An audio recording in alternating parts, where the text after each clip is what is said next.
Good morning, y'all. Think we should have a few other panelists join in, so we'll wait for them to get started.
Just got a message from one of the panelists, Mafa, saying that they have a family bereavement and may not be able to make it.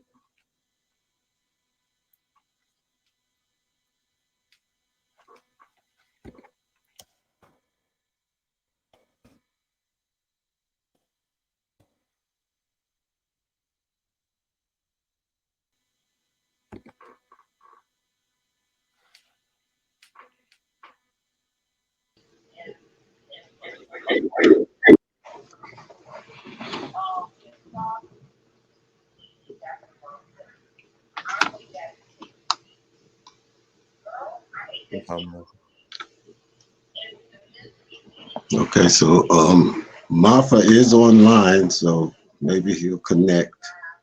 I haven't seen Ezra. Mafa just messaged me on WhatsApp saying that he will see if he can make it. He has a family bereavement, so yeah, he'll be able to join. Okay. All right. Well, in that case, we're going to proceed as we are here. Give me 1 sec. We'll move.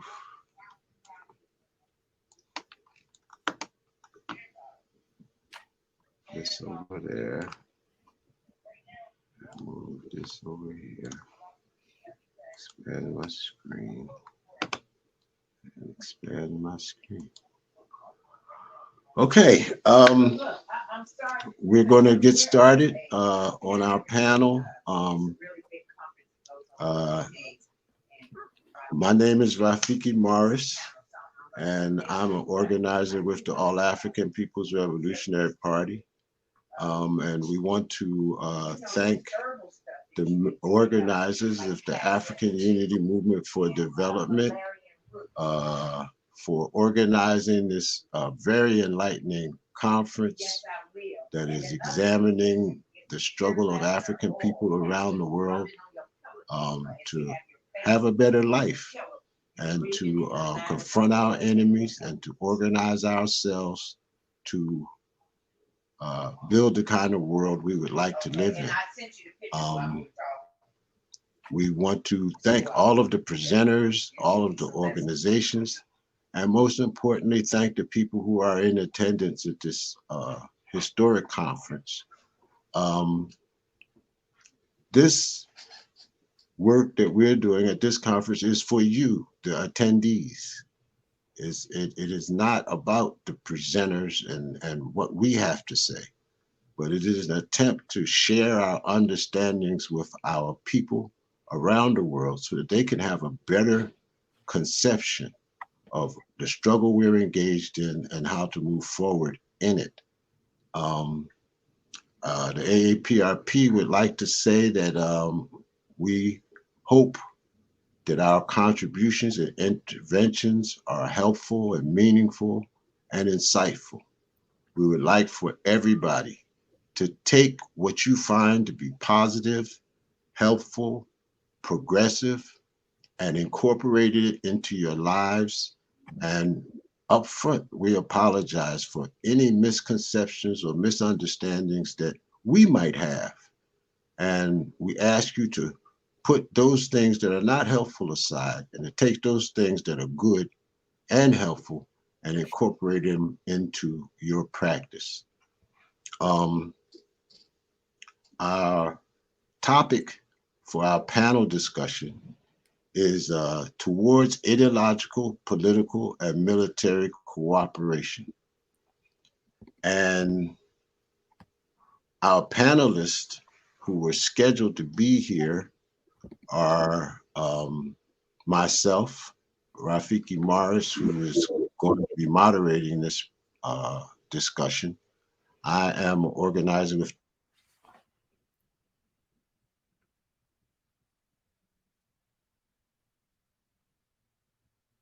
well.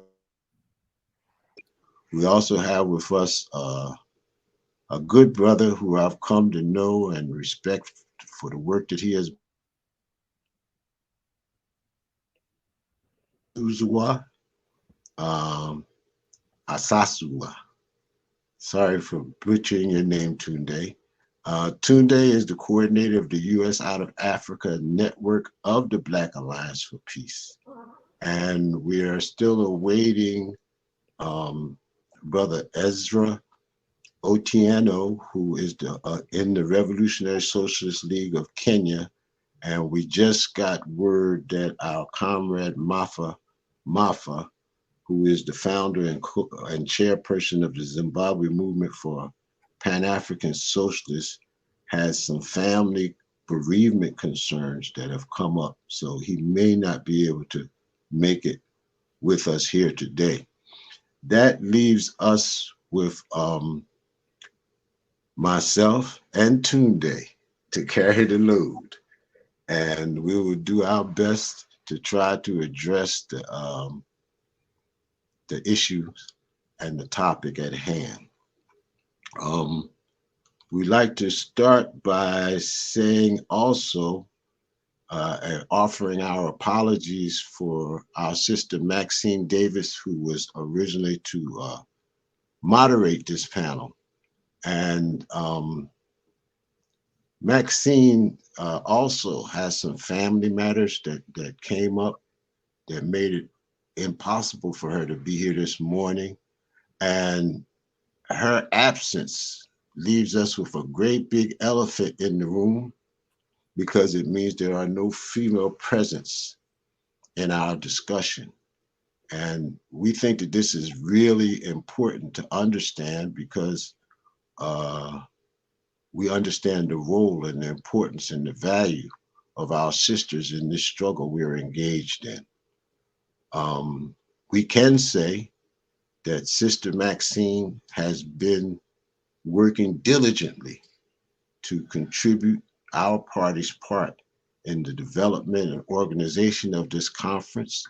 And so even though she is not here physically, her fingerprints are all over the work that we're doing. And she is with us in spirit. And I will do my best to make sure that she is represented well. We're going to proceed, and the format that we had set up for the program was to get presentations from our panelists. We have some predetermined questions that will be directed at each panelist, and I'm going to direct all of them at Tunde. But I also will try to contribute to that. Then we would like to also include questions from the Q&A as well as questions from and comments from the chat. So we're going to go ahead and get started. And we want to make a few opening remarks that address the topic. We in the All African People's Revolutionary Party feel it's necessary to dispel certain ideas that are prevalent in the struggle for Pan-Africanism. We are told and have been told for decades that the idea of all Africans coming together in a united effort to liberate Africa, to bring socialism to Africa, and to liberate the masses of our people, that this is a dream that cannot be realized, and that is just a hope of some armchair kind of theorists who have some unrealistic expectations of what the African people can do and can realize. For us, we want everyone to understand and to know that the African Revolution is a real thing. It is happening. It is going on. It has been going on for quite some time, and it continues to grow and develop and to mature. We see our people and our struggle as a struggle which is can in some extent be defined with one word, and that word is war. We are at war, whether we're conscious of it or not, whether we're aware of it or not, whether we recognize it or not. African people around the world are engaged in a war, and war is being waged upon us. We have daily evidence.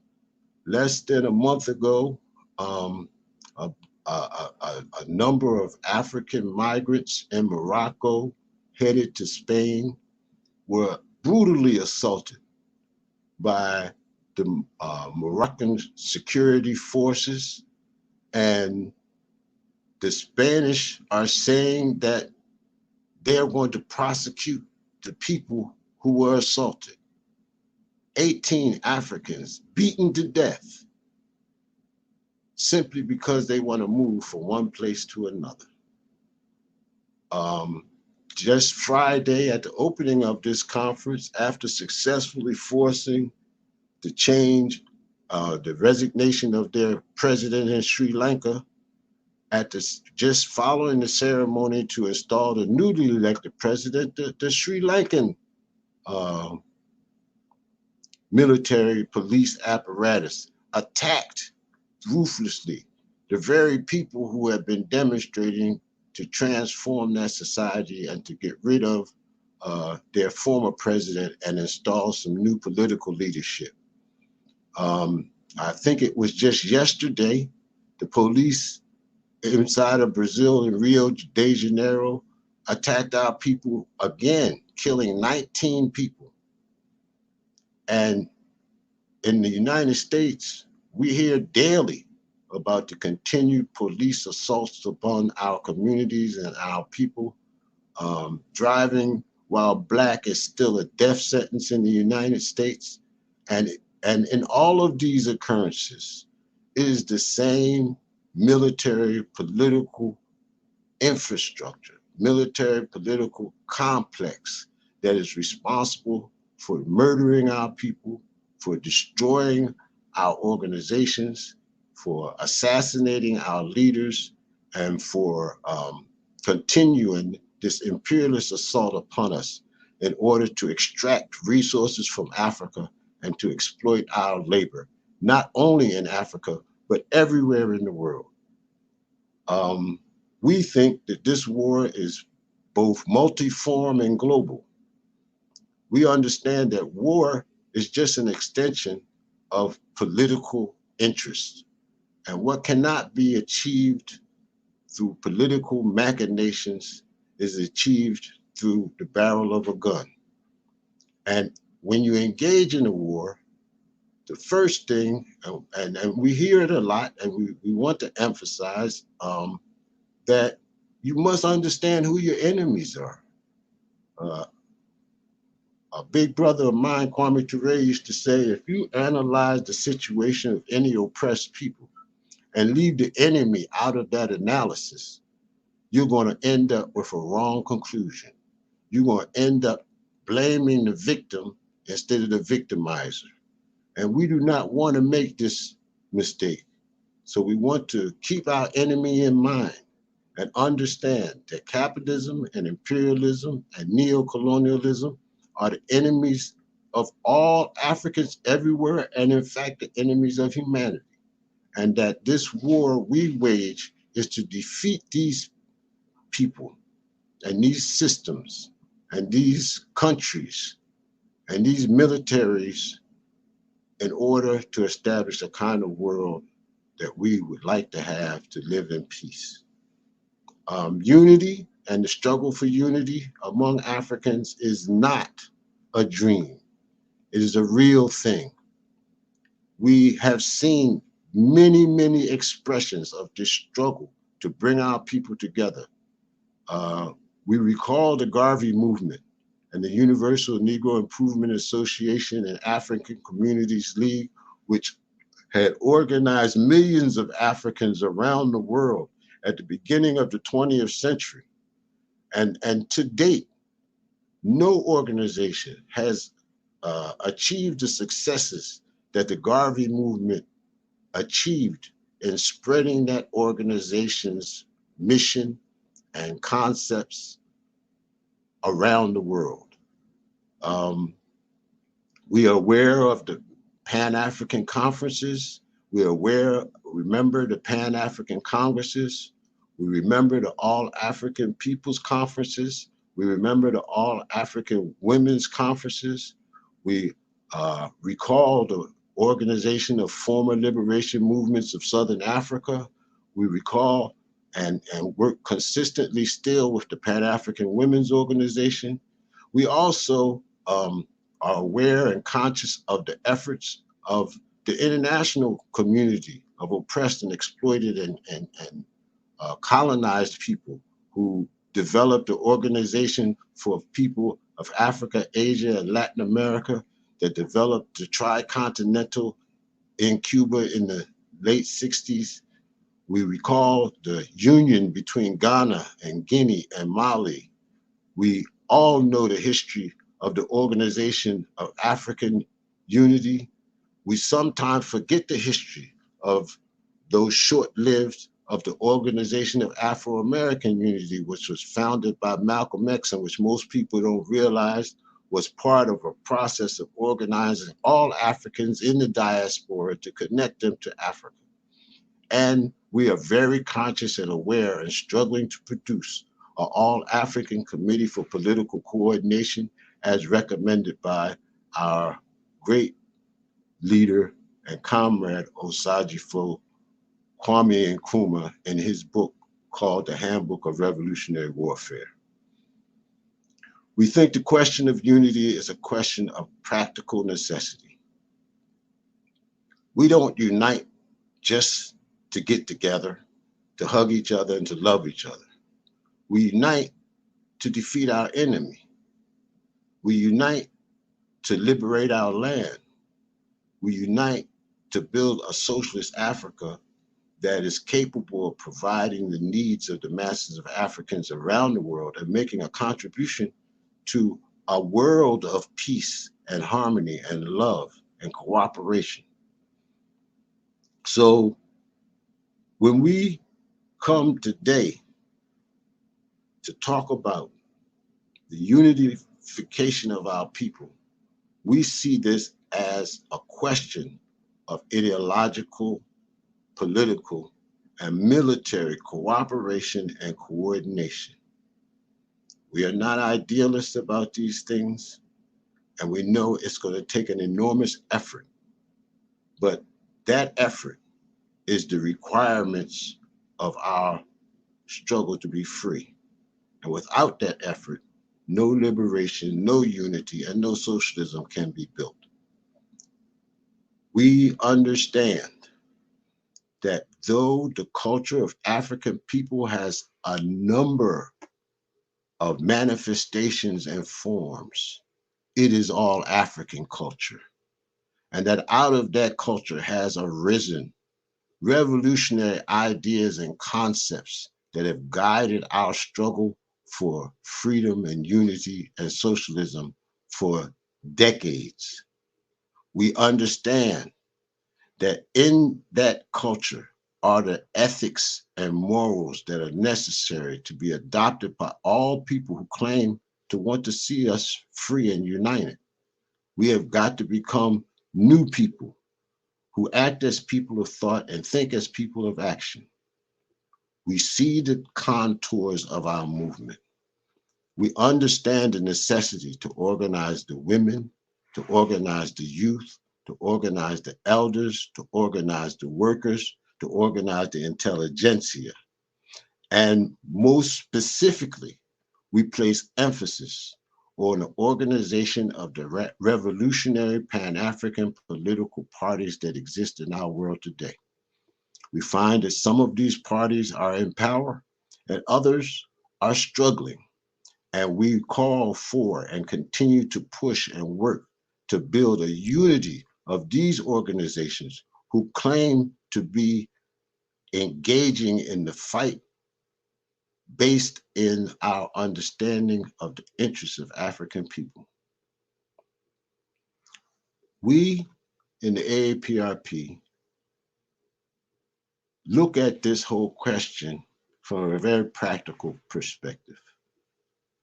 Our analysis is based on practice, is based on the work that we are engaged in. We see the complexities of this struggle against neocolonialism. And we understand and we in fact know from our daily practice that we cannot do it alone. And we think that anybody who's actively engaged in the struggle to free African people, one of the first things they come to understand is that they cannot do it alone. We have to get organized as a collective. We see the struggle as something real that exists in space and time. We see the struggle as having a horizontal aspect that speaks to the fact that Africans are scattered and suffering all around the globe, in Africa and outside of Africa, not just in the West, but in the East as well. We understand the migrations and movements of our people are not confined to the slave trade, because long before the European slave trade, Africans had traversed the world and have settled in different parts of our planet and have been subjected to the same colonial domination in Oceania, in the South Pacific, in India, as we are in the diaspora in the West, and as we are in the continent of Africa.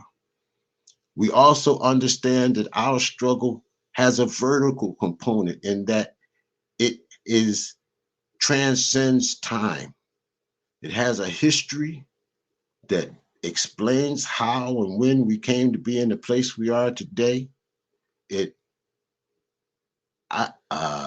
defines and informs our current activity, and it is designed to create a better future.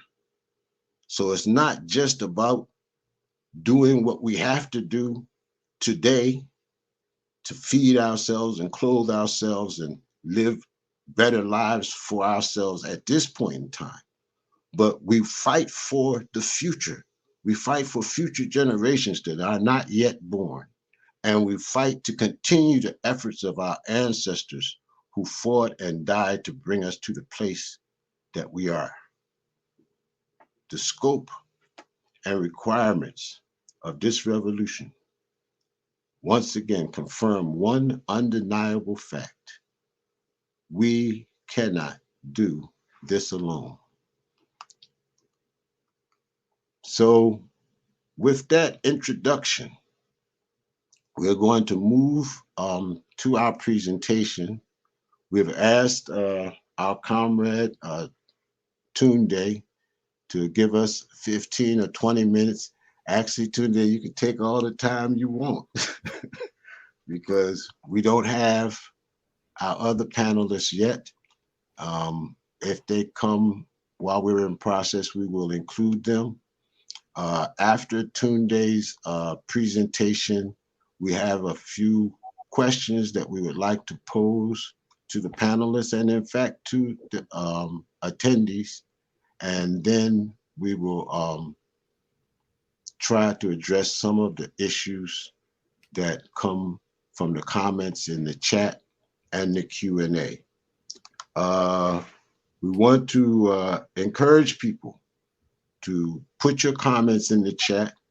The chat is a part of the discourse, and the perspectives of the viewers can be expressed through that chat. We will try to bring them to everybody. And we also encourage people to raise questions. Questions can be placed in the Q&A, and we will try to address them as they come up. So I would like to just once again thank everybody for being here.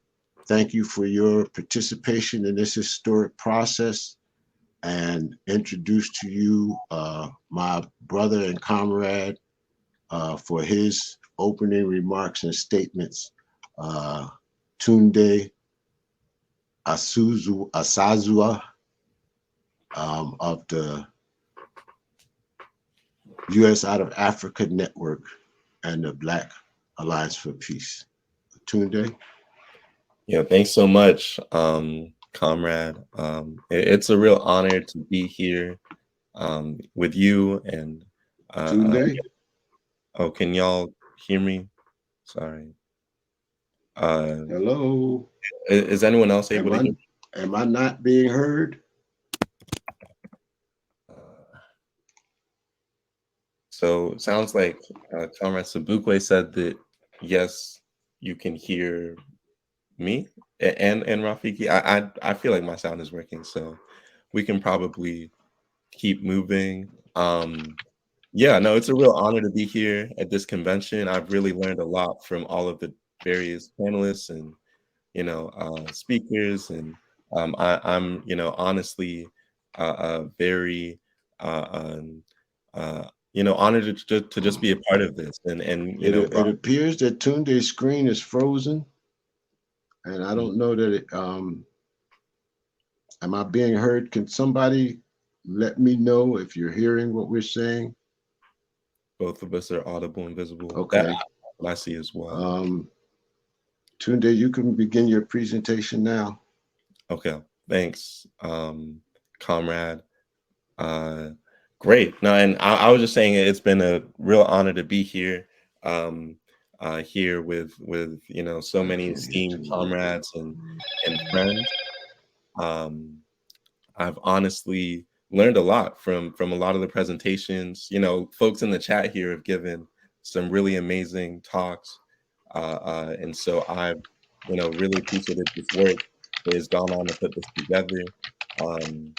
I will follow up Comrade Rafiki's comments, though I feel like they were very comprehensive and really got to the essence of this question of the necessity for political, military, and ideological coordination. But yeah, just to intro myself, my name is Tunde Osazua. I'm a member of the Black Alliance for Peace's Africa team and the coordinator of the U.S. Out of Africa Network, or USOAN, which is a network of organizations, activists, organizers, and just individuals who are committed to strategizing around and pursuing creative and radical tactics for the complete withdrawal of U.S. and NATO forces from Africa, the demilitarization of the African continent, and the closure of U.S. and NATO military bases throughout the world. And so, the U.S. Out of Africa Network is really the driving force of the shutdown AFRICOM campaign of the Black Alliance for Peace. And, just in view of, the deepening crises of imperialism, capitalism, colonialism, and neocolonialism, right? It's really time for us to intensify our efforts to achieve,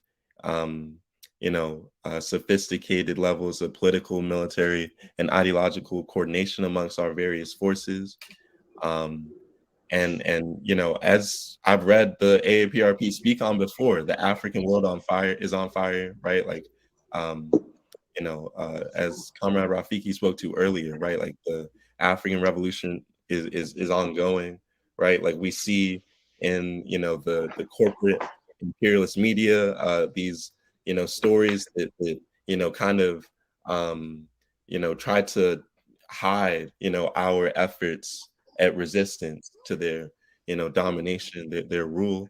But you know, we know that our people are in the streets, you know, they're meeting, they're organizing all across, you know, the African world, right? Like we could look at, you know, what we've seen recently in places like Panama or, you know, across, well, you know, just all over the continent, right? We see, you know, just recently in Haiti, there were massive, uh, uh, you know, protests and rebellions against police terror and neo-colonial governments, but you know that wasn't, you know, broadcasted through the channels that these imperialists maintain through their news stations. You know, we don't, you know, hear about when there are tons of people you know, kind of addressing or denouncing their puppet governments or their neo-colonial leaders in places like, you know, Senegal or Mali or Nigeria. But you know, we know those things are happening, right? Even if it doesn't make the nightly news, we know that there are, you know, meetings all over to discuss how to go about that struggle and to fight our enemies effectively. But you know, we understand that with all these different efforts taking place, you know, to really be more effective, we need more sustained coordination, right? That's the only way that these struggles can, you know, be successful. That they can achieve, you know, the strength needed to defeat, you know, this system of exploitation and oppression that we're up against. So you know, this topic is important, and I know that it's kind of the work of the AAPRP as outlined in, you know, Kwame Nkrumah's text that Comrade Rafiki referred to earlier, that you know, that working on that coordination, and I know that's an ongoing effort that's being done relatively well. But we know that, you know, governments, corporations, and other forces foreign to the African continent are you know, continuing to exploit and steal African resources. Right, they're engaged in that extraction, and that's done you know, through this military occupation, this military force, right? Like we talk about AFRICOM, right? And how, you know, that's used to dominate the continent, right? Like they're able to train and advise African soldiers and security forces and militaries to kind of do their work for them at this point. It's no longer, you know, directly Western forces that are engaged in this work of imperialism. But you know, they're able to do it because of these leaders that are in place in these African countries that cooperate with them. And so, you know, that's kind of like, you know, the basic idea behind what we term neocolonialism, right? These foreign forces that are controlling the continent, using their collaborators, the comprador governments. And so, you know, what we see now is that, you know, we're in something of like a neoliberal era when, you know, the the multinational corporations are, you know, kind of given free reign on the continent, right? Um, and so I think, you know, what they're able to do is kind of exploit the continent without any sort of pushback from the governments and the governments who protect them from the people and the militaries who protect them as well.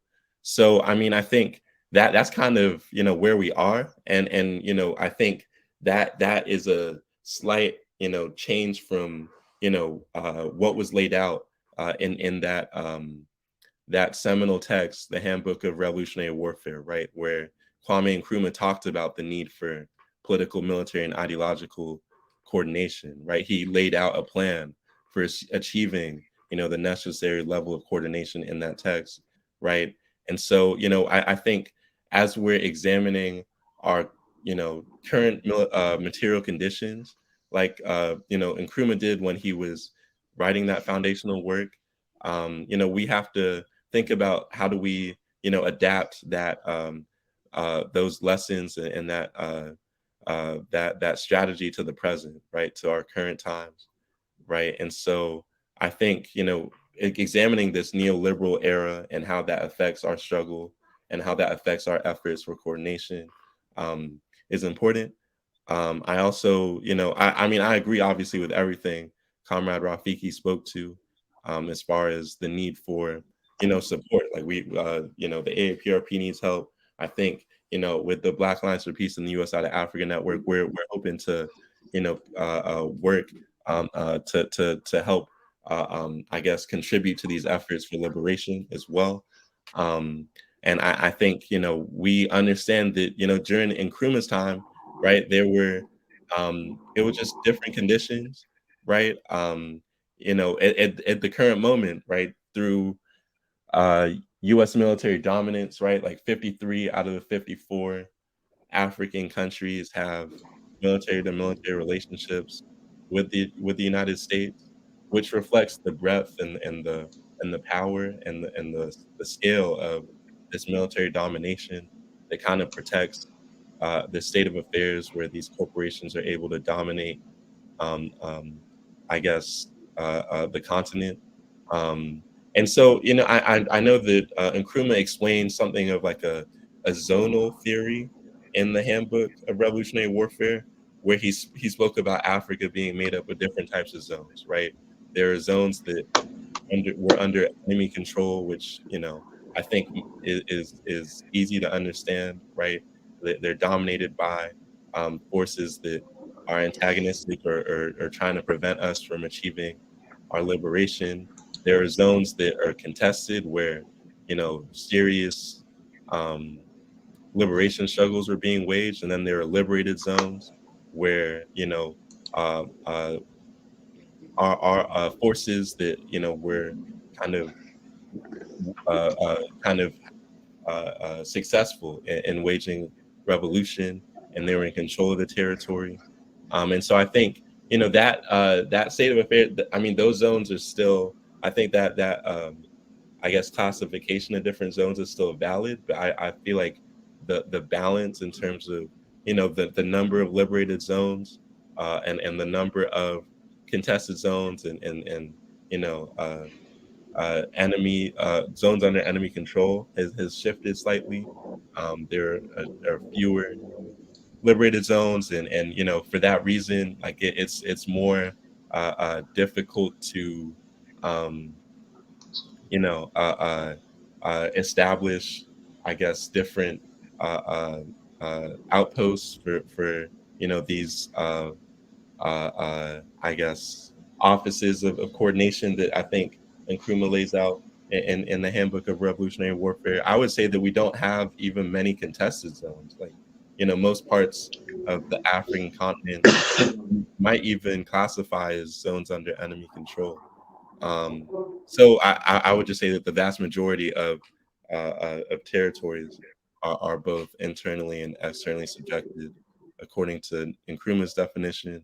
I mean, and I spoke a little bit about like the introduction of neoliberalism and how there's been a shift in the nature of neocolonialism over time, right? Like even recently, we've witnessed moves being made by the IMF in Africa and states that are, maybe even more vulnerable at this time due to the nature of the global economic crisis from the pandemic and now the war in Europe, in Eastern Europe, and so I think we have to examine those happenings, those conditions, right? Like we see the IMF is you know uh, is intensifying its efforts to you know uh, keep African countries under um, like that economic or like financial its financial hold, right? So I think, when we're looking at what it looks like to achieve political, military, and ideological coordination, I think we should keep all of these factors into account. The intensification of this neocolonialism, or the new context at least. And so I think, I feel like, within the AAPRP, there are discussions as far as updating the Handbook of Revolutionary Warfare to our current times to address our conditions. But, either way, I feel like, that what Nkrumah lays out is still relevant.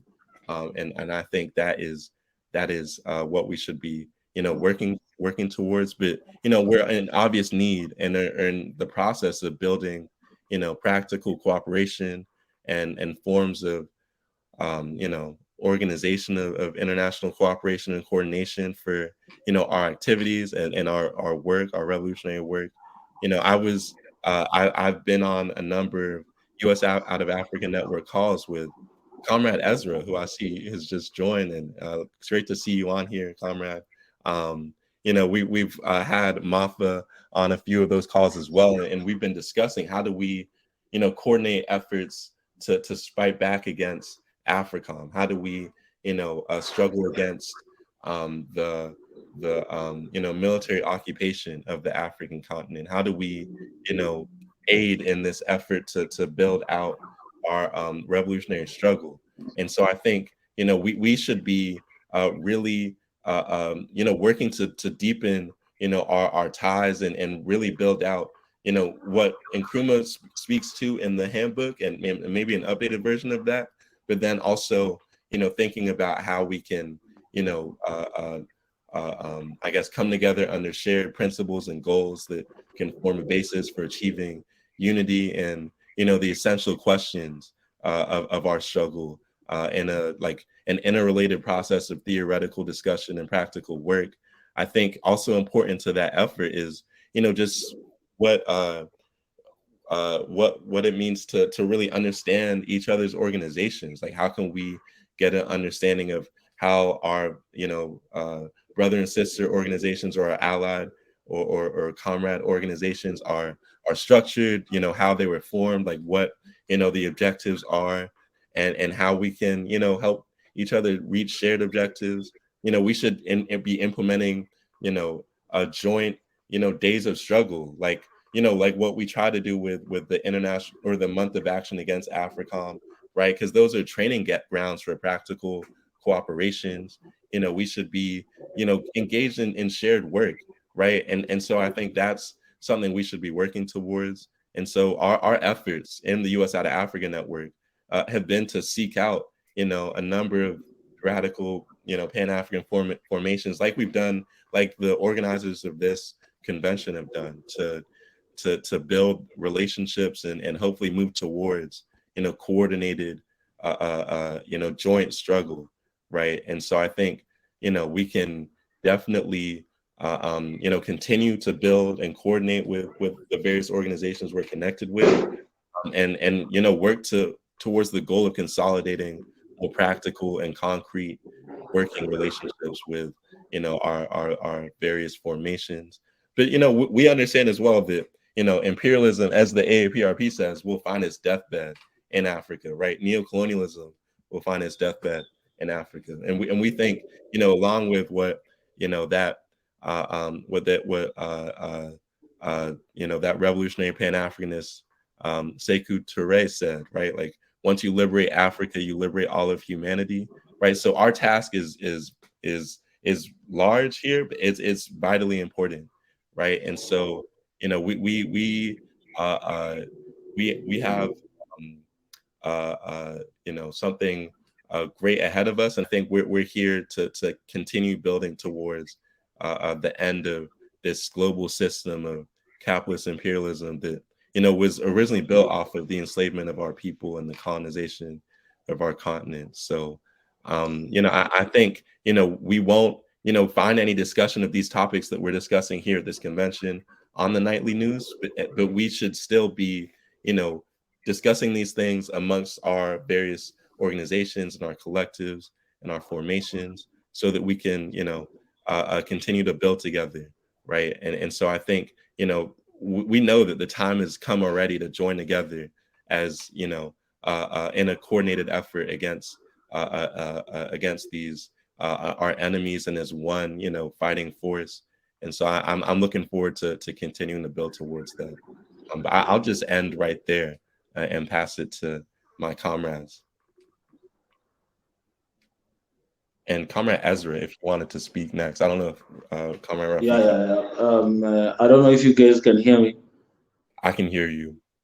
Yeah. So I'll just piggyback on most of what you've said, because for those who don't know me, my name is Ezra Tieno from the Revolutionary Socialist League in Kenya.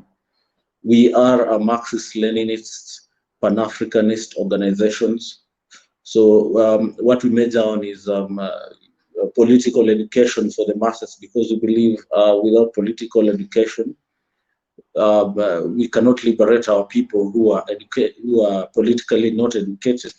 We've been involved in a lot of campaigns, like the US out of Africa campaign. That's why I met Comrade Tunde. I'm also a member of, I was involved in a study cell of the All African People's Revolutionary Party with Comrade Zobukwe. So, I'm also a member of the Pan-African Movement Kenya, which is also part of the organizations that RSL work with in Africa. Actually, I do appreciate this event, because we've been thinking and we've been talking in our circles how Pan-Africanism is something that's just being said. This is a great platform to bring together all progressive organizations to achieve this Pan-Africanist organization. We believe in a people-led Pan-Africanist Africa, not a federalist Africa. That's why we want a socialist Pan-Africanist nation. We want a nation where the people are in control of the means of production. And how can we do this if all organizations that are here are fragmented, and there are small differences in ideological understanding of Pan-Africanism? This can derail our march towards Pan-Africanism. The great like Kwame Nkrumah and Amilcar Cabral, Padmore, had great vision for Africa, but infighting within the people did destroy this. We can come together as a people of Africa based on different aspects. For example, talking about the military. How can we defend our African? How can we defend against these neoliberals and imperialist states without our own army?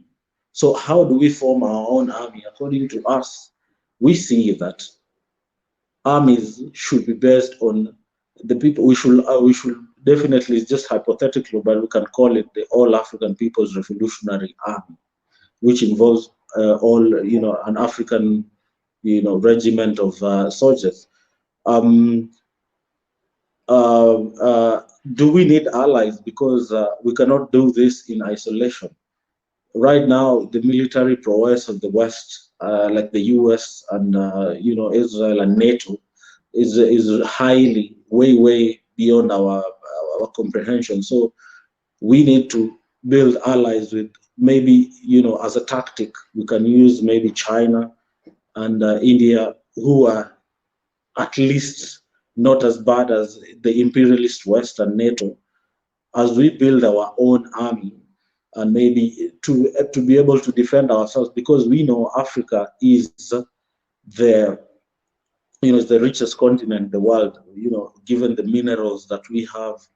The resources are vast. For example, I just saw news in Kenya here today that the IMF is cautioning the Kenya Power and Lighting Company not to cut prices, so that they can be able to pay there. So IMF is remote controlling our nation, and this is one of the worst cases of neoliberalism that is happening here.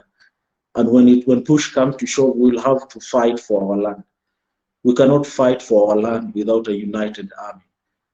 We cannot fight for our land if organizations that are so-called Pan-Africanists are fragmented, and we cannot fight for our land if the people are politically uneducated. They don't know what's going on. Pan-Africanism is important for every person in Africa to learn, because you find a lot of people don't know what's going on. They exalt these black capitalists who come here. They want to be like them.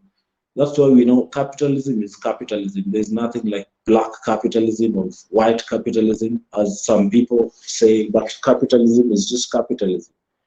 So, and the only way to end capitalism is the coming together of our people. And this can be achieved by, I think, forming one vanguard organization, a Pan-African organization. And that's one of the things that can be the resolution of this conference, because we cannot let this chance pass. The people are waiting. The people if you go to the people, because we are a grassroots organization, and tell them about Pan-Africanism, almost all of them are receptive to this message, and they want to join and they want to see. So I think we can form a vanguard organization, putting all the differences aside and forging forward towards one great Pan-Africanist state, which we believe should be socialist. Maybe there are some organizations which may differ, but that's our view. We also think that coming together for these organizations, it will also bring in more things. We also have Pan-Africanist organization outside Africa, which I think most people attending this are from the US, but we here in Africa are very we are loyal to the people, and our conditions here are right because of the colonialism that happened here. Most countries in Africa didn't actually get the freedom that is said, the independence that is said, but it was just flag independence. Most of the countries are still run by the West. Kenya is a perfect example. Nigeria is a perfect example. Multinational corporations are running each sector of the economy, and the people are not benefiting at all.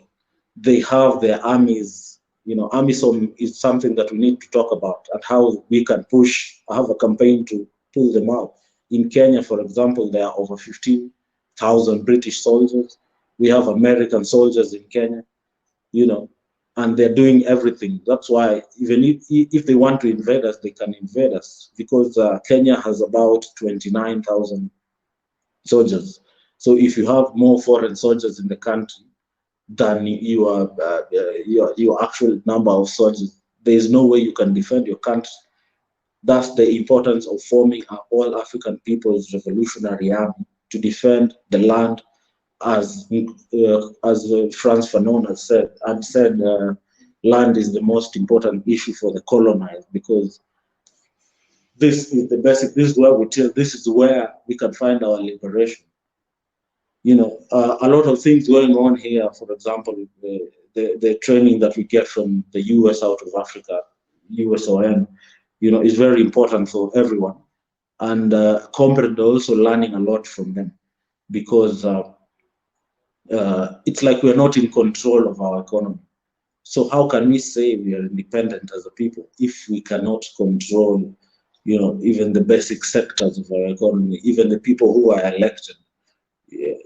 The French colonies in Western Africa are even worse, because something like their central banks are being controlled from France. They do not have their own central banks, which means their core currency is still controlled by the French people. So what we need to do is educate the masses as much as we can in our organizations and networks, and support each other's networks, and come together as a Pan-Africanist union and have a major campaign and very tangible timelines that we can do so that we can do something, and sooner or later, maybe in a very realistic timeline, we can have the revolution that we always talk about. We cannot sit, in our periphery, organizing meetings, doing stuff, but the people are already ready. The people are waiting for a direction. We cannot just sit aside and look at this as a trivial matter. Any revolutionary who talks about Pan-Africanism should go to the people and organize them and bring them to a movement. The Pan-African movement of Kenya, for example, cannot stand in isolation. We have Pan-Africanists if I talk for my example in Uganda, we are in touch with Pan-Africanists in Tanzania who have the same ideology. But we cannot say that we can do this on our own, because nationalism will be the death of this. I know Pan-Africanism is a sort of a nationalistic ideology in itself, but we are organizing as people who are oppressed, coming together as people who are enslaved at one point in time. We are coming together as people who have common ground and people who can do things, for the liberation of Africa. All countries in Africa are controlled by the West, from South Africa to Egypt, to Botswana, to Senegal, to Nigeria, which is one of the places where corruption is rampant. They have large trucks of oil, but BP is the one mining it. In Kenya, we have titanium being mined by British companies. We have oil being mined by Talo Oil, which is a British company. So we have oil, but we are still buying oil from a very expensive rate from the West, because we are not in control of our own resources. The people are very disenfranchised. That's the truth. From what I can say from my experience in Kenya, the people are very disenfranchised, and the idea of a revolution is still a mirage to many, because they still believe in the propaganda of the West, that they are superior and we Africans are inferior. We cannot have this continue. And my submission is that we need to have a vanguard organization and an umbrella of organizations so that we can do tangible Pan-Africanist work. We need to go to the people and recruit them to this movement and tell them how we can go forward together. Other than that, sorry that I was late. There was a lot of traffic, but those are my submissions for now. Okay, thank you very much, Ezra. And I take it from the chat that Tunde made a very good contribution. I still can't hear him, but we're going to try to keep moving this forward. I want to make a few comments as part of my presentation. I'm really wearing two hats today. I'm moderating and a panelist, and I only fell into the moderation at the last minute. For us in the All African People's Revolutionary Party, we think that we need to have a very precise framework for this struggle that we're engaged in. And I'll come back to it later, but Brother Comrade Ezra, raised the question of a vanguard organization. And that is something we probably need to discuss during the question and answer periods. As we know, there are various forms of political organization, and part of our struggle is to define that form which is most effective and most capable of achieving the objectives that we have. And even though we may have some differences on these issues, in a forum like this, we can air those differences. We can take that which helps us to understand and incorporate it into our analysis. And we can also put ourselves in a position to move forward in a more forceful and collective manner. So, but I'm going to come back to that, Ezra. Don't, uh, don't worry. I won't forget it. Um, but in terms of the context and framework of the struggle, we believe that, and we think it's necessary to distinguish our Pan-African movement, which is varied and diversified and consists of all kinds of manifestations that help to cement our relationship with each other as a people. We think it's necessary to distinguish that movement from the Pan-African Revolution, which in fact arises out of that movement. You can't have a revolution that is not connected to a movement, because the movement expresses the aspirations and the broad perspectives of the masses of the people, while the revolution itself and the political organizations that arrive out of the revolution aim at particular kinds of activity that are designed to empower the masses of the people. It takes up the political mantle and challenges the political enemies of the people. And we understand that through seizure of our political circumstances is the method by which we also gain control of our economies, of our social reality, and how and develop a culture of resistance that's capable of resisting the onslaught of our enemies. When we talk about a framework, we're talking about an anti-imperialist framework. We're talking about an anti-neo-colonialist framework.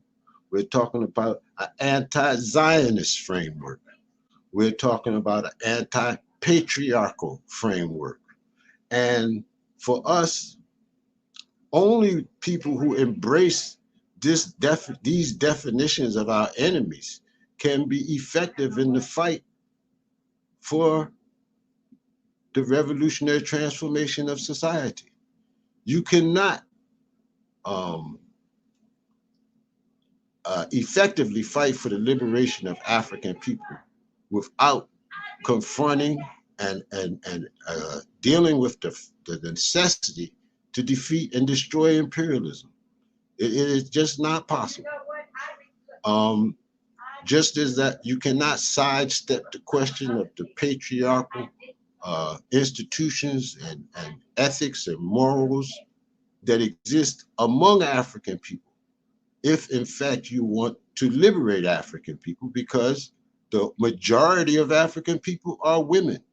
And there's also exploited and marginalized genders among us that must be a part of this struggle we're engaged in. So these definitions of our enemies, and I know that sometimes people say, well, those are big words and the masses don't understand and things of that nature. But in fact, I think the masses of our people understand capitalism and imperialism very well. They may not know the terms, but they know when they're being exploited. They know when they're being oppressed. They know when they're being confronted with white supremacist practices, institutions, and ideology. Nobody knows slavery better than the slave. And nobody knows capitalism better than the exploited masses of African people who have suffered under it for such a very long time. So we encourage all of those who are engaged in this struggle from a social perspective, from a spiritual perspective, from a cultural perspective, to also embrace and understand these political realities. We are anti-imperialist, anti-capitalist, anti-Zionist, and anti-patriarchal. Our objective, and this is another issue that comes up whenever we start talking about Pan-Africanism, is, well, what does Pan-Africanism mean? And we define Pan-Africanism as the total liberation and unification of Africa under scientific socialism. This is the objective that we're fighting for. This is what we're aiming at. And this is the process by which we think we can empower the masses of our people. By liberation, we mean to be free of the exploitation and oppression by internal and external forces that are responsible for oppressing and exploiting our people. By unification, we mean organization. You cannot unify outside of organization. Organization unity presupposes organization, because unity is the conscious coming together of human beings. And anytime you have a conscious coming together of human beings to achieve a specific objectives, you have organization. So our people must be organized, and these organizations must take responsibility for politically educating not only themselves and their members and their cadre, but for politically educating the masses of our people. This is the work, this is the task, this is the responsibility of all those who really claim to be engaged in the revolutionary Pan-Africanist process. Finally, we know that there are all kinds of organizations among African people. We have civic organizations and civil society. We have NGOs. We have organizations of the various sectors, farmers, workers, women, youth. We have revolutionary political parties. All of these sectors have a role to play in this struggle we're engaged in. And any effort to organize these sectors must also be an effort to connect them with other organizations who are engaged in this. Some of these organizations to bring humanitarian aid and all of these kinds of things, which really are just a pretext for imperialist penetration of Africa and of our communities around the world. So we have to assess these organizations when they come into our community and see whose interests they are working in. And it's only by defining the interests that motivate the actions of the organizations among us are we going to understand which organizations are for us and which organizations are against us. This is not a sentimental thing we're engaged in. It is a scientific analysis of our world that we need, and we need to understand the relationship of all of the sectors of our people, no matter where they may be, in the effort to defeat our enemy and build a society that we want. We say that the revolution is not just about destruction, but it is about building. But we understand that in order to build, it is necessary to engage in the destruction of those forces that stand in our way. So you cannot build socialism without destroying capitalism. You cannot build a united Africa without destroying the artificial boundaries and borders that exist among us and between us. Comrade Ezra is correct. We do need an all-African People's Revolutionary Army. We do need an African economic union. We do need one African foreign policy. We do need one African identity and citizenship. All of these things are part and parcel of this ongoing struggle that we're engaged in.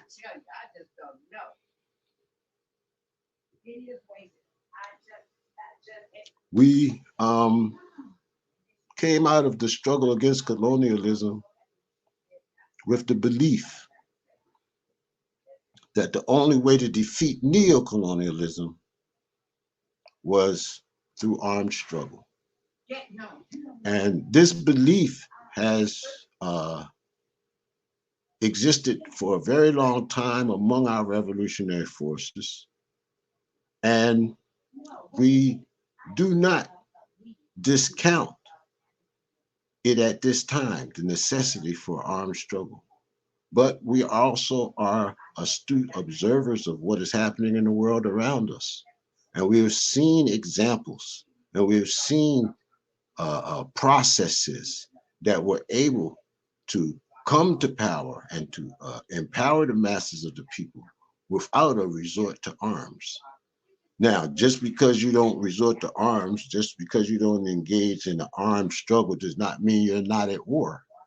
It just means that the war can be waged in different ways at different times under different circumstances, depending on the material conditions and the level of consciousness of the people in any given area.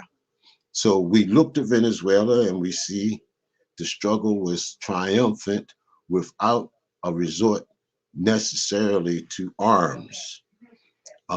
This is an example to us that says that there are ways to use our political action to ascend to power and to place that power in the hands of our people.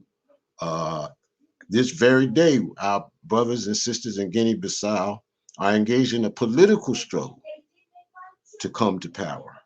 And while they have a significant, if not dominant, presence in the National Assembly, they have been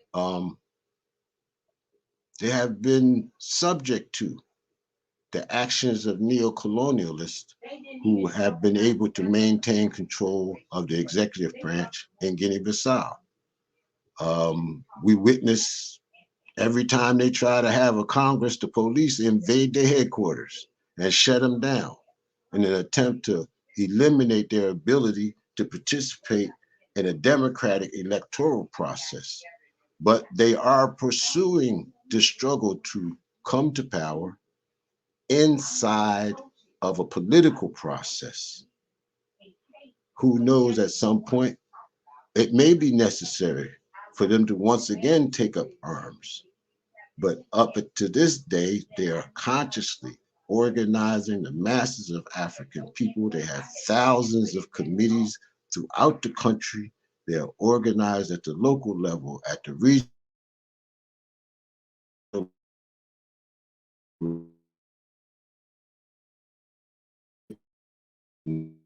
union, the neo-colonialists who control the executive branch, but also of defeating the external forces that surround Guinea-Bissau, which are opposed to revolutionary action.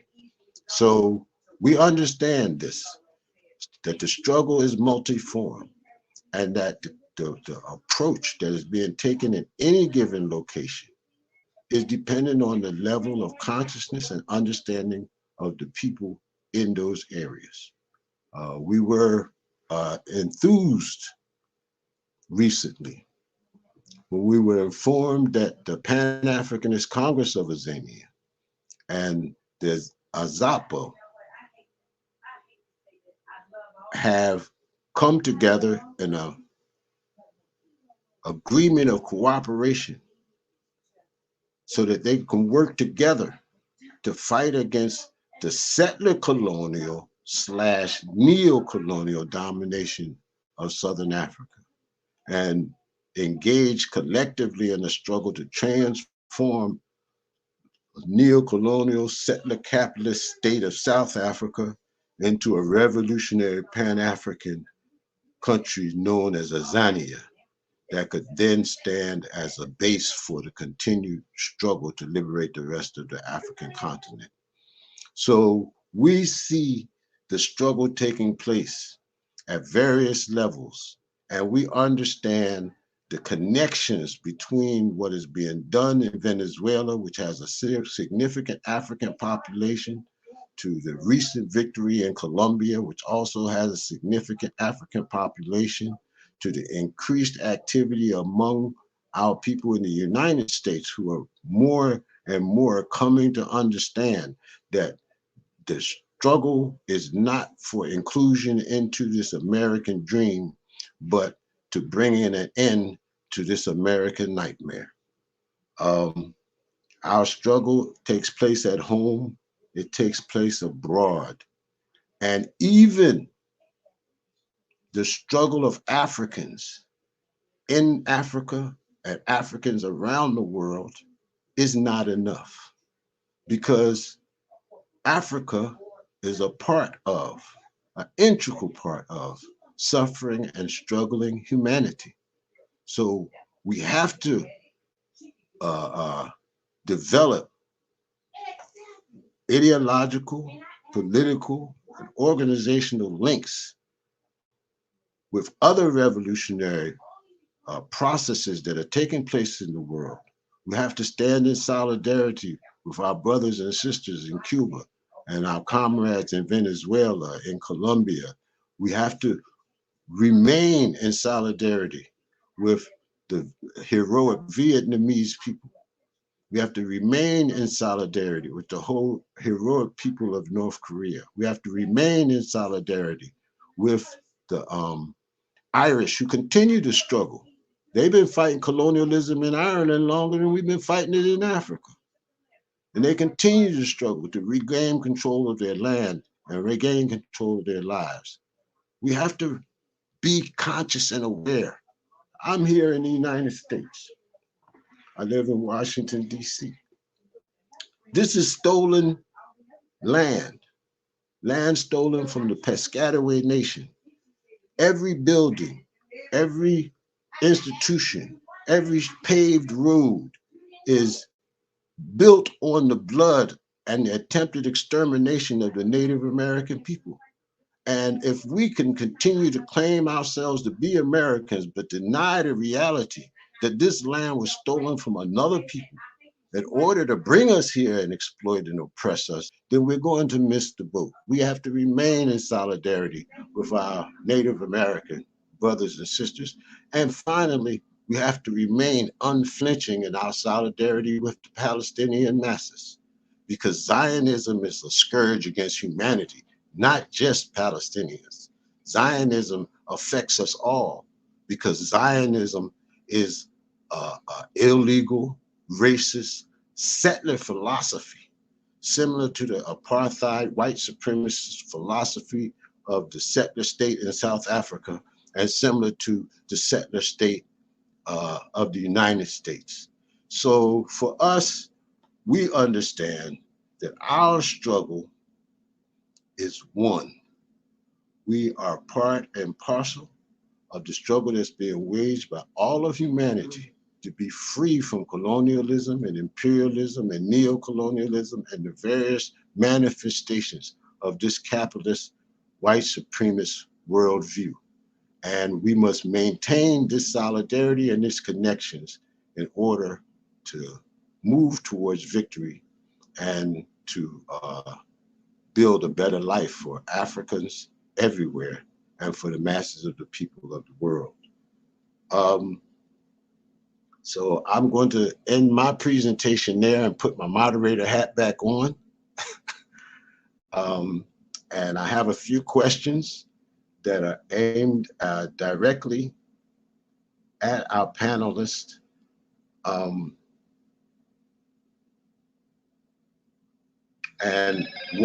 the first question is for each of you all.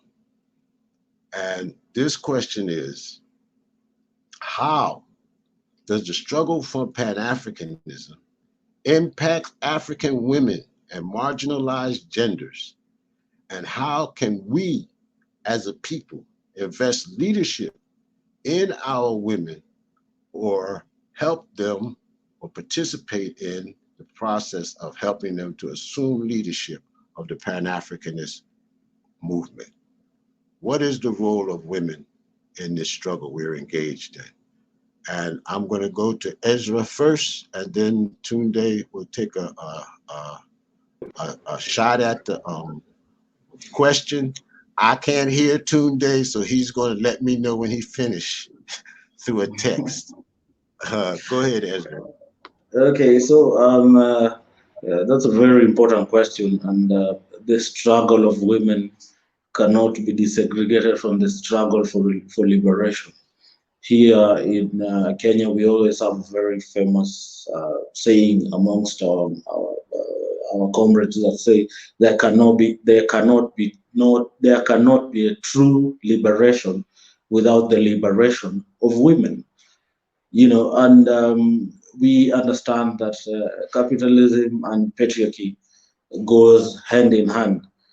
And women are being sidelined, and especially in Africa, where most cultural practices are very patriarchal, and women are regarded as less people in society.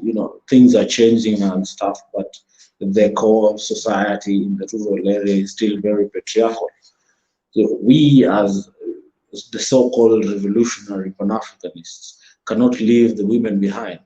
We must, involve them, and this means that in every activity that they participate in, they have to be given equal chance and opportunity. The celebration of, for example, of the Pan-African Women's Day should be a major event for all Pan-African Women's Day should be a very important and major event in the calendar of all Pan-Africanist organizations. We cannot just celebrate it as by the way and a trivial organization, given the magnitude of the segregation and the entrenchment of patriarchy that has been entrenched in people's lives. Because as much as we want to fight capitalism, we have to fight patriarchy, because these are two things that are feed from each other.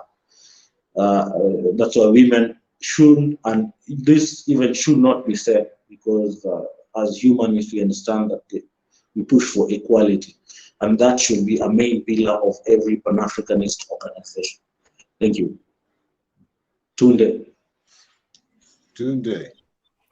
Yeah, I think this is an important question.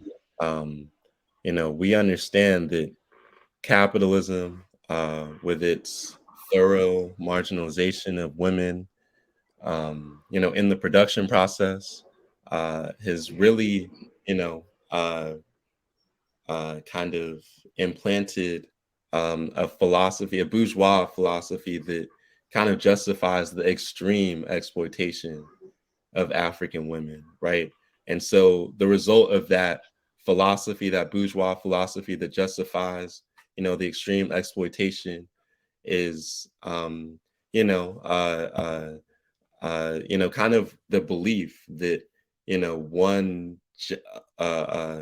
one human being, by virtue of gender, should determine our collective destiny. So I think we should be fighting against those types of bourgeois ideas, that women are inferior, or should be exploited. Obviously, we should be struggling for the recognition and application of the right of African women to participate in decision making, in all areas of life, right? Whether that be social, cultural, economic, or political, at all levels, right? Like women should have an equal or a fair say in and be able to share their opinions and make decisions on an equal level, as it relates to our struggle and life in general, right?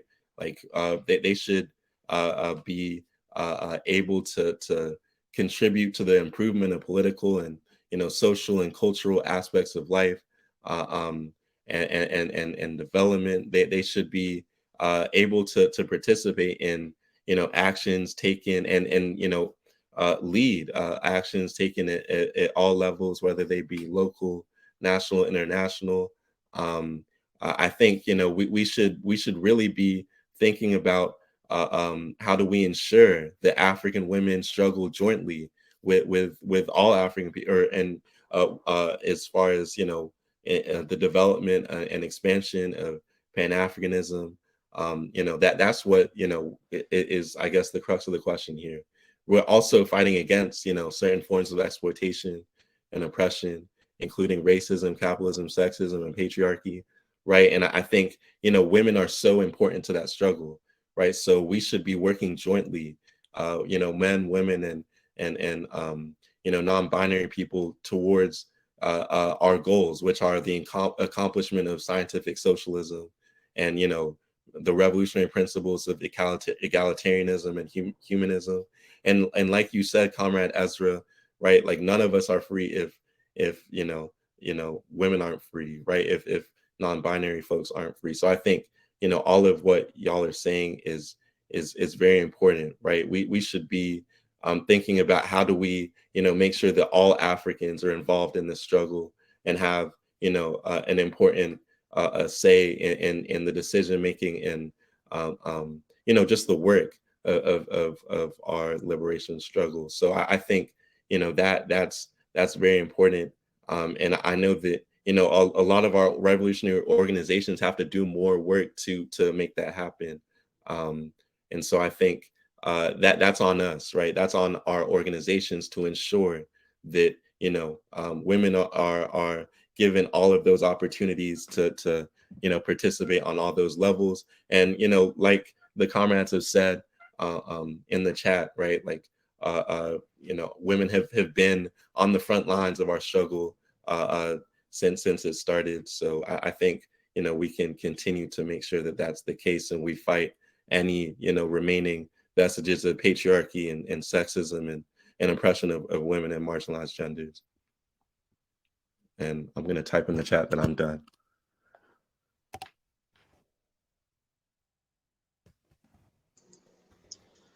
Thank you, Tunde. I still can't hear you, but I turned on the closed caption so I could read what you were saying. So I'm able to follow the conversation now.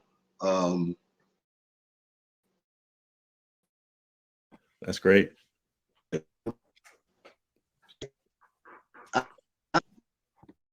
Two of you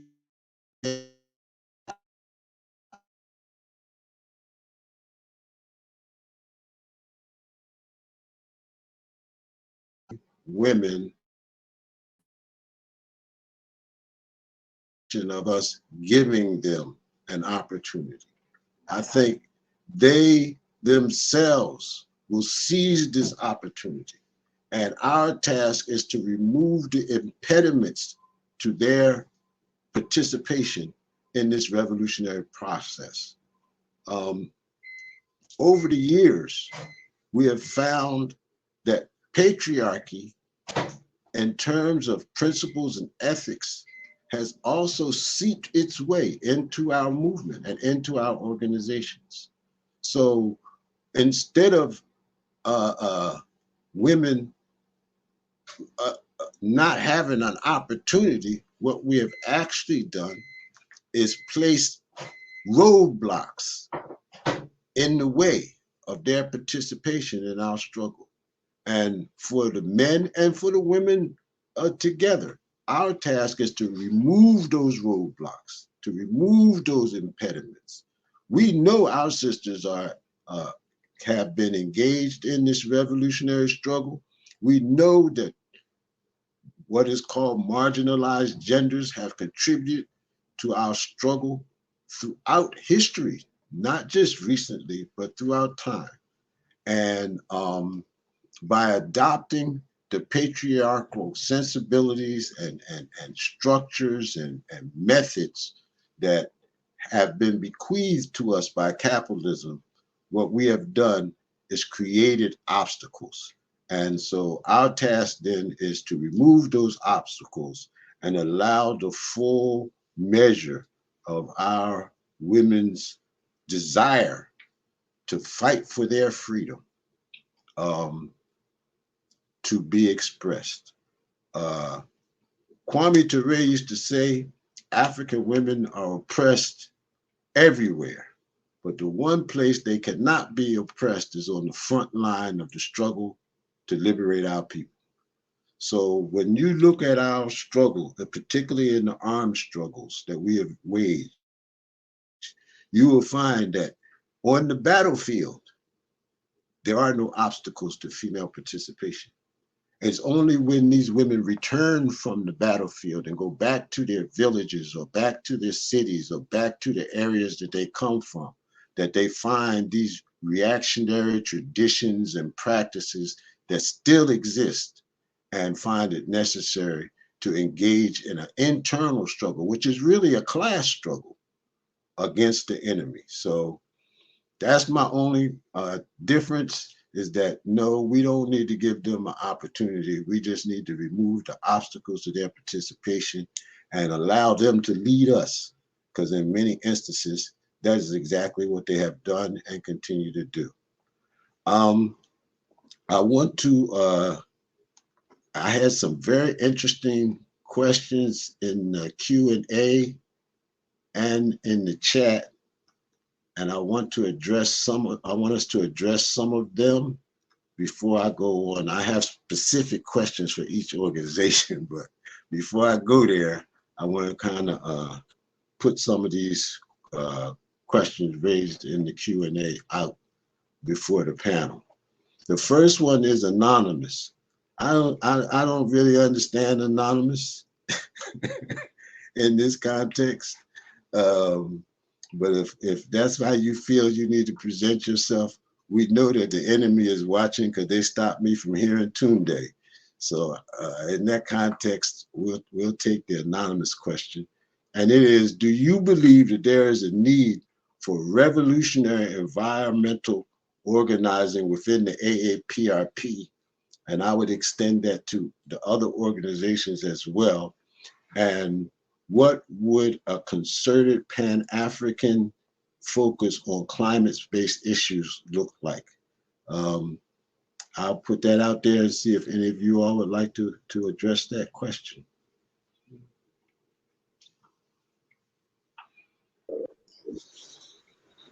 Yeah. Can I start? Yeah, go ahead, Ezra. Please. Yeah, climate change is something that I feel, especially now, seeing very vivid results of deforestation, and these are direct effects of capitalism. Every organization should have a pillar to deal with ecological justice. For example, in RSL in Kenya, we have the ecological justice pillar. Just today, there's an event going on, to sensitize the masses somewhat, about the effect of climate change. This should be a discussion, because capitalism's effects of deforestation are clearly have direct consequences to the climate. Deforestation for more profits is something that we're seeing everywhere, from Brazil, in Africa, for example, in the Congo, which have very thick rainforests. They're being cut down, by corporations from the West to fund their corporations and starve the people here of rain, and this leads to famine and everything. Just from the base, but from the larger end, we need to sensitize the massive part of our political education should have a mandatory segment of ecological justice and environmental change. Yeah, that's my submission. Tunde? Yeah, I think it's a very important issue and an existential one for humanity, right? Within the Black Alliance for Peace, we have engaged with this issue of climate change from the perspective of addressing militarism, right? Because we understand that U.S. militarism and climate catastrophe are intimately linked. We speak because the majority of us are in the United States. We talk about the U.S. Department of Defense or the Pentagon as the single largest consumer of energy in the U.S. and actually the world's single largest institutional consumer of petroleum, right? And we know that since 2001, the Department of Defense has consistently, consumed between 77% and 80% of all U.S. government energy consumption. We understand, it to be one of the largest, if not the largest contributor to climate change, right? The U.S. military that has over 800 military bases throughout the world. And we call for, you know, the closure of all of those military bases. We understand that, you know, if the U.S. Department of Defense were a country, its greenhouse gas emissions, just the Department of Defense, would be in the top 50 of all the countries in the world in terms of emissions. That means that the Department of Defense alone, right, that governs the U.S. military, produces higher levels of greenhouse gas than 74% of all countries in the world.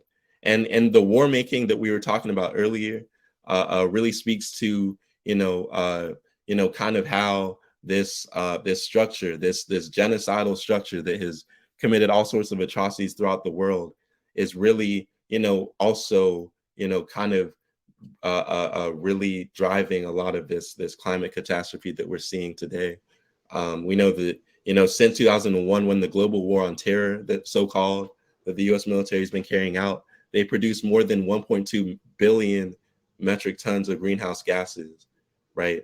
And that's more than, the greenhouse gas emissions of entire industrialized countries like Sweden, Denmark, and Portugal, right? So we understand that militarism is something that needs to be, addressed if we are to really address climate change. And so that's how we're approaching it, right? We know that the military spends 1/4 of its fuel to protect access to oil it doesn't need, right? And that, they're using all of these resources and fuel to power all of their various aircrafts, and that, like there are examples of like the devastating, destruction and pollution that have taken place. Like we look at, the nuclear weapons testing that the U.S. military carried out or performed in the Marshall Islands from 1946 to 1958. And through that, they tested 67 nuclear weapons.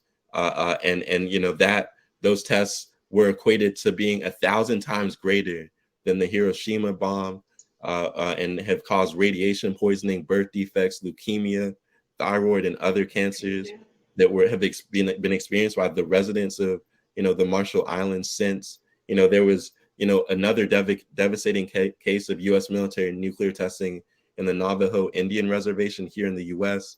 that caused similar, issues with cancer rates among indigenous people in that region, right? We can think about the Shinkolobwe uranium mine in the DRC, the Congo, as a historic and ongoing tragedy that the U.S. military, carried out in collaboration with Belgian colonialists.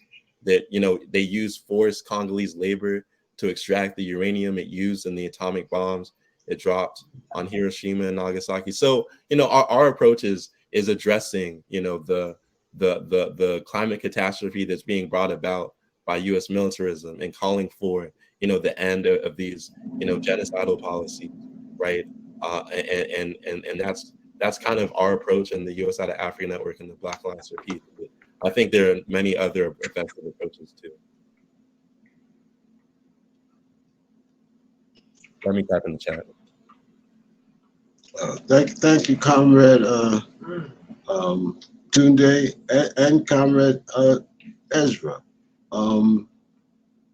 Well, as many people, well, you may not know, but the All African People's Revolutionary Party is a part of and a participant in the activities of the Black Alliance for Peace, and particularly its efforts to get the U.S. out of Africa and to get AFRICOM out of Africa.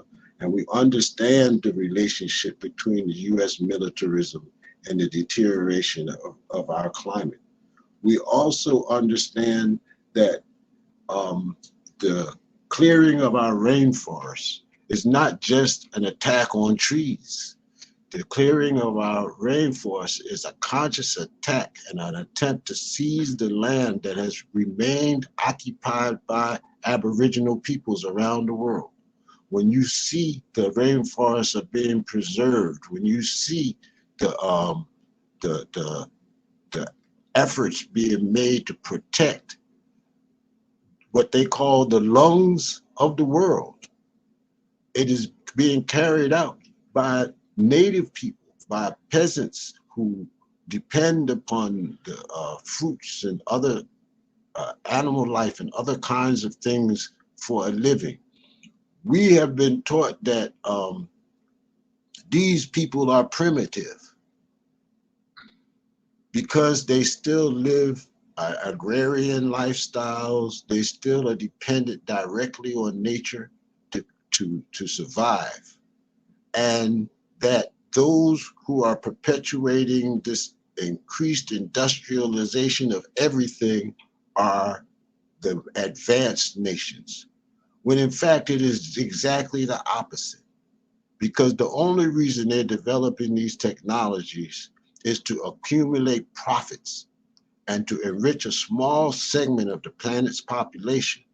They have no interest and no concern for the well-being of the planet or the well-being of those indigenous populations that still occupy our rainforests and our other agrarian areas. And so for us, this is a question of principle. We stand with the indigenous peoples of the world, and they are the primary defenders of our ecology, and they are the primary victims of this settler colonial, neo-colonial, and colonial exercise being carried out by capitalism and imperialism.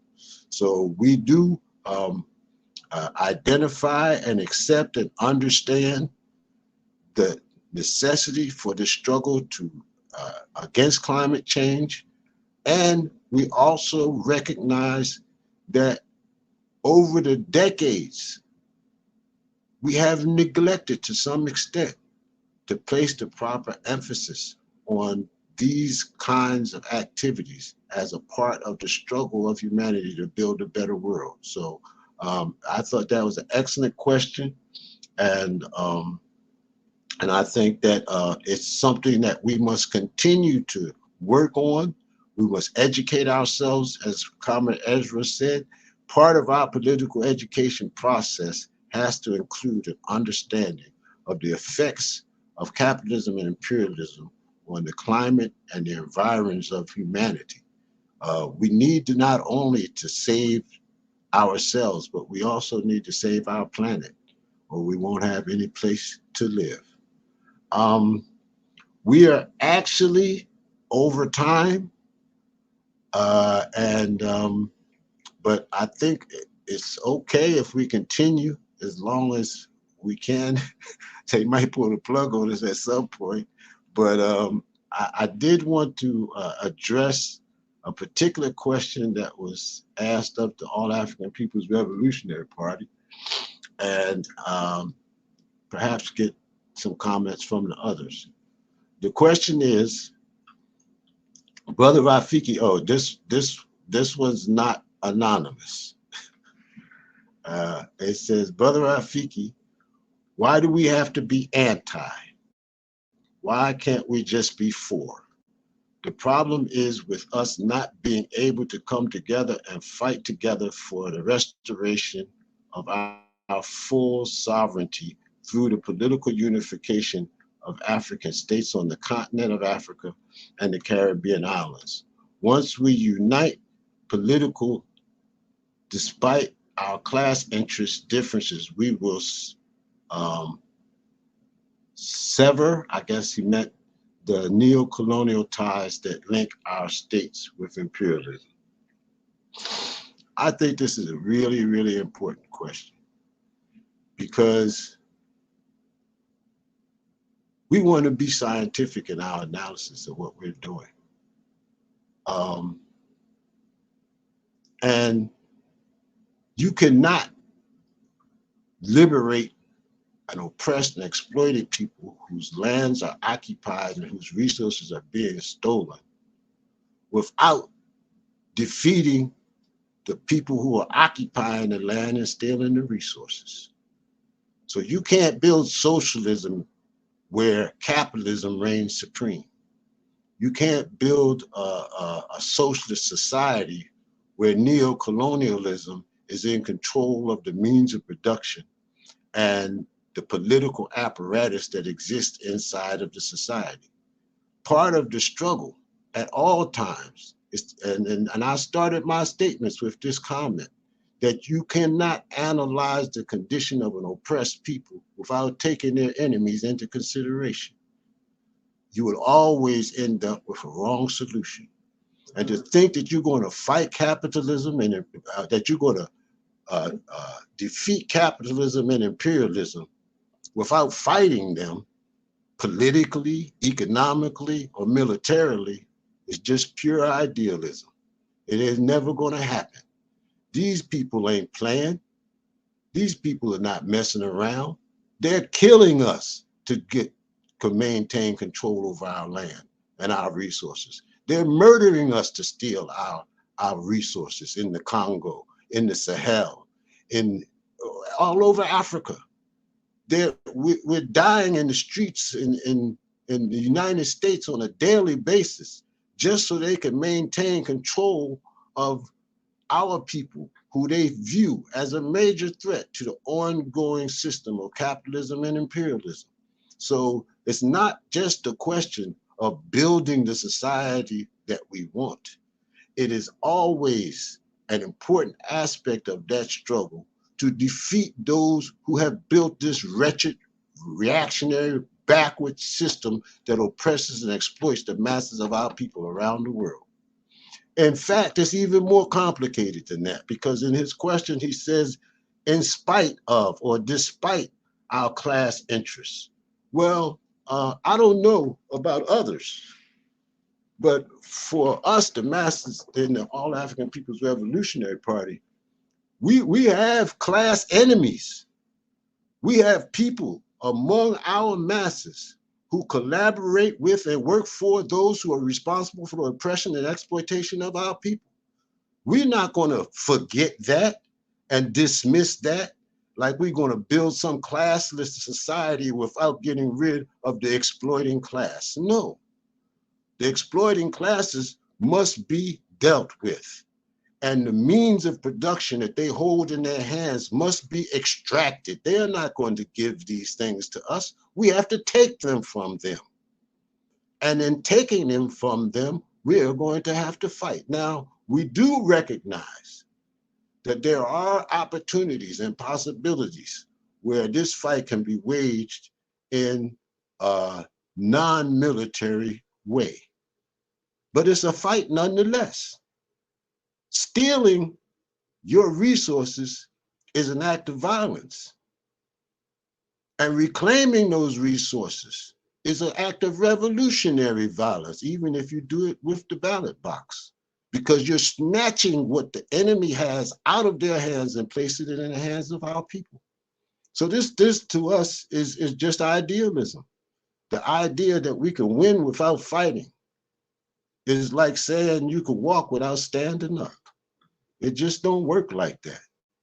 So we appreciate the question, and we understand it carefully.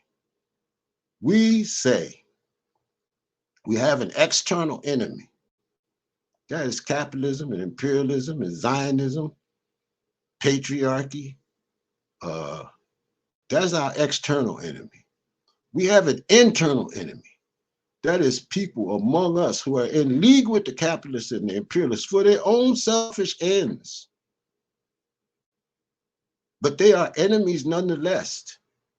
And finally, we have backward ideas among ourselves. We have stinking thinking.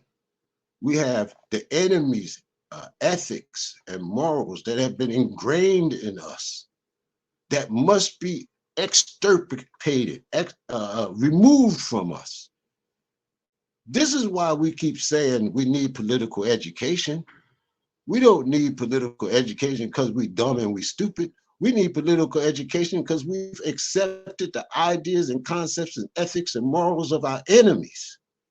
And we need to decolonize our minds from those ideas and embrace what Brother Tunde talked about, the ethics of egalitarianism, the morals of collectivism, the idea of a humanist perspective of the world that we live in.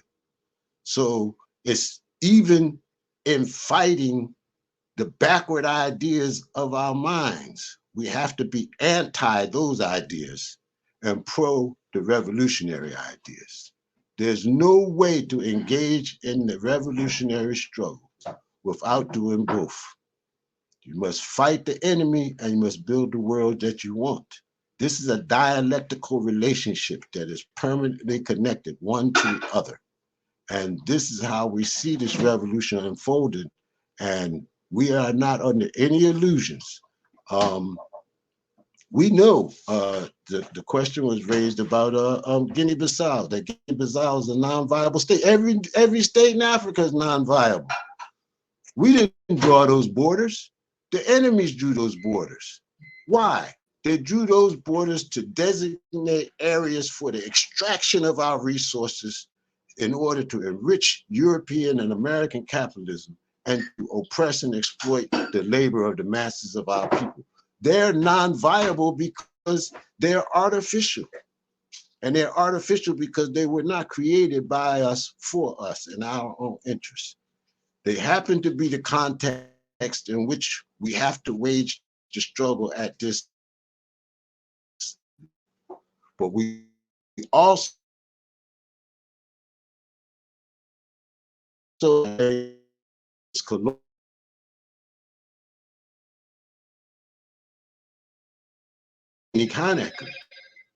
struggle to fight the South African reactionary military apparatus was based in Botswana and other frontline states, as well as Libya and other places that contributed to and created a base for our freedom fighters to learn and grow and prepare. So we are not endorsing these borders. We think they should all be demolished, but they're not going to be demolished just because we say the words, demolish the borders. They're going to be demolished because we organize ourselves to transcend the limits imposed on us by our enemies and organize ourselves to seize control of the land, seize control of the resources, and place that land and those resources in the hands of the masses of our people. This is the issue for us, and this is why we must be anti-capitalism, anti-imperialism, anti-Zionism. We're not anti-everything, but we're anti the things that are anti-us. And we think that that's perfectly right and proper. We had another question I wanted to raise that came out of our previous discussion about the forms of organization that we use to advance our struggle. We all know, well, I don't know, everybody don't know, but many of us are aware of the Marxist ideas that point to the necessity for vanguard organizations. And we in the AAPRP, even though we are still in a vanguard stage in our history and our development, we understand that any serious effort to liberate the land involves the organization of the broad masses of the people. The mass party as an idea and concept was born in Africa, and it has had some great successes and also some very serious failures and flaws. So we continue to engage in this struggle. And for us, we see the vanguard as something that needs to be connected at all times to the mass. And we see that that should be happening within a single organization.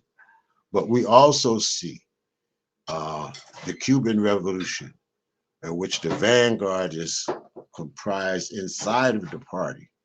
But even they have found a necessity to connect themselves permanently to the mass through the Committees for the Defense of the Revolution. So I just wanted to raise this issue because I think it's important that we begin to talk about it. And I want to just see if anybody has any comments on this question of the relationship between the vanguard and a vanguard party and the mass and a mass party.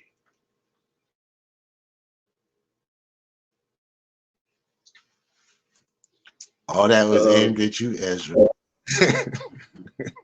On the first question that had been asked by Brother Jume, I have a little comment. We do believe that the differences that we have with these imperialists are irreconcilable differences, and these differences cannot put us in a position to be for anything that they stand for, because anything that they stand for is against what we stand for. That's why we need to be anti-capitalist. The unity that we have should be our unity. We should be, united by the atrocities that they do to us. That's why we are united against them, but we cannot be for them. A Pan-Africanist ideology should be anti-imperialist, anti-colonialism, anti-neoliberalism, because these are the tangible things that the people are facing in Africa. The murders, the historical injustices that we've been facing since time immemorial cannot be reconciled with the people, with the capitalists and the imperialists. So, Brother Jume's question, why we are anti and not for, because I think that answers itself, and Brother Rafiki had put it very clearly. On the question of, I didn't get the same, but from what I heard is the relationship between the Vanguard Party and the Vanguard, and the mass party and the masses. If I'm not wrong, I'll just answer it. Correct me if I'm wrong, but the masses left on their own cannot make a revolution. That's where the Vanguard comes in. We need the Vanguard for organization, to organize the masses. Mass organizations, under Vanguard organization, the Vanguard is there to spell direction to the masses. That's why, because everyone cannot be politically educated. We might take all the time in the world, but we can never educate everyone in the world. But you can educate a Vanguard who can show direction to the masses. That's my submission. Thank you. Yeah, no, I think I agree with what both you, Comrade Ezra, and what Comrade Rafiki said earlier. And I don't think there's much more to say on that. I mean, yeah, we it's not enough to have a vanguard that leads the people to victory.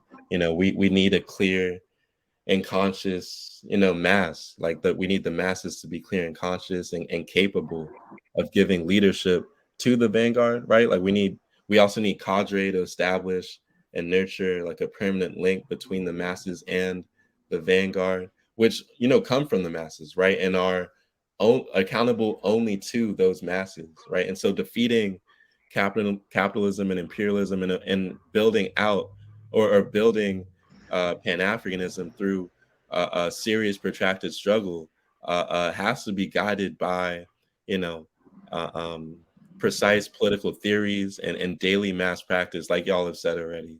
And I'm excited because I think victory is certain, and I think we're building those structures to accomplish or bring about scientific socialism that incorporates those revolutionary principles of egalitarianism and humanism.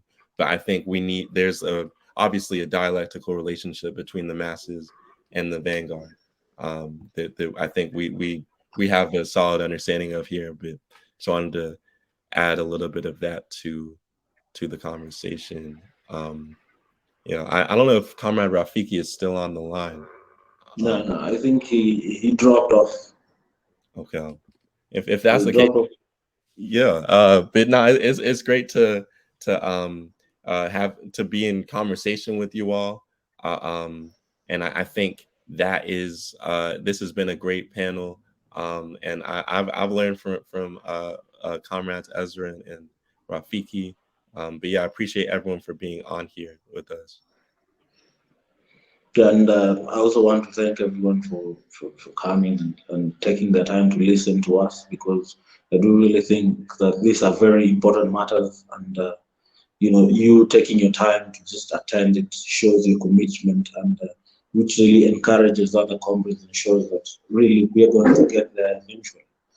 I want to thank Comrade Tunde, for what he said. I've learned a lot also, and I still look forward to learning a lot from everyone else. And the call is to come together and build scientific socialism as it should be, because without this, we will revert back to barbarism. Thank you. Thank you. All right. So I don't know if we end it. I think we'll just end it here. I think we can end it. Yeah. We'll say goodbye for Comrade Rafiki. And yeah, appreciate everyone, ready for revolution. Yeah.